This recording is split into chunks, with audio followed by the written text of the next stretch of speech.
What would spring be if we didn't have pollinators? And in order to bring pollinators in your garden, not just to help your vegetable crops actually produce more fruits, but also to provide habitat for small invertebrate animals like these insects that we're referring to, the pollinators. So think about honeybees, the native bees, hoverflies, lacewings. They all need somewhere to roost, and they also need something to feed on. And these types of plants provide the ideal environment. This is a Marguerite daisy, really simple plant to grow. Anything in the Asteraceae family is going to attract the pollinators into your garden.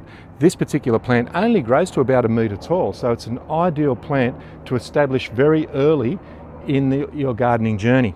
Simply cut them back after they finish flowering and they'll keep repeat flowering for you. Alongside that, we've got Grevilleas scarlet sprite. This is another one that produces relatively small flowers and is ideal not just for the pollinators, but this fellow, because of its spiky foliage and dense habit, it's going to provide habitat and protection for those smaller birds that come into your garden, such as the honey eaters. We're talking here about the New Holland honey eaters and the spinebills.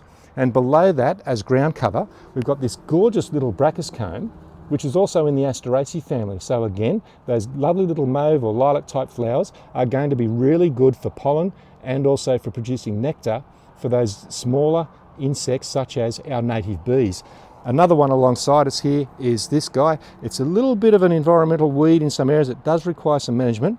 This is a Ridgeron, or the seaside daisy. It makes a fantastic ground cover plant, spill over in terms of this retaining wall, and it will produce masses of white aster type flowers, those daisy flowers, that provide that food and habitat for the smaller pollinators we're trying to attract.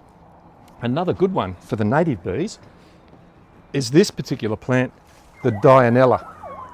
Now, Dianellas are gorgeous. This one's been grown here and allowed to establish. It grows from a rhizome and produces this really dense mat of foliage. So if you're into low maintenance gardening, this might be the plant that's suitable for you. It produces gorgeous little blue flowers, and following the flowers, you get these fantastic fruits. Look at that.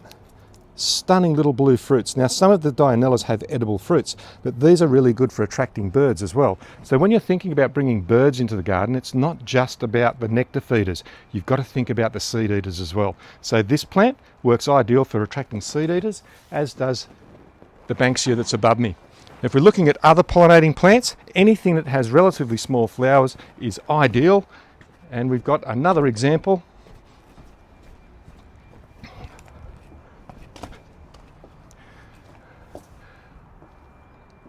This gorgeous little thryptomene with its lovely pink flowers is brilliant for bringing in those small pollinators. So if you're thinking about getting your garden into good stead for habitat, start thinking about the pollinators. It's not all about the showy flowers. The small ones provide just as much spectacle in terms of their display, but they also provide the benefit of bringing in those pollinators. So get gardening.